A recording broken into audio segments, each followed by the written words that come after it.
mengambil dengan mudah di lemari yang tidak terkunci.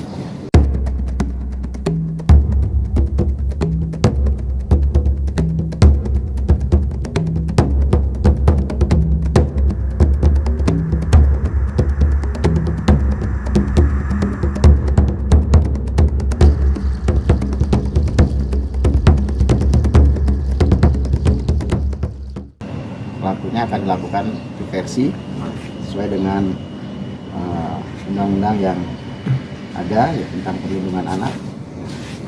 Kemudian modus operandinya adalah ya, mengambil dengan mudah di lemari yang tidak terkunci.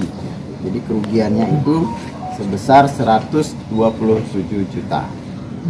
Hasil kejahatannya ini ya, dibelikan anjing. Nah, ini barang buktinya anjing ya. 23 ekor ya, senilai 38 juta. Kemudian uang cash yang berhasil disita oleh penyidik sebanyak 58 juta. Kemudian hasil kejahatannya diberikan juga barang-barang yang lain seperti handphone dan untuk kebutuhan sehari-hari.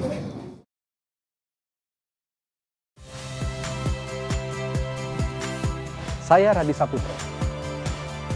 Saksikan program-program Kompas TV melalui siaran digital, pay TV dan media streaming lainnya. Kompas TV, independen, terpercaya.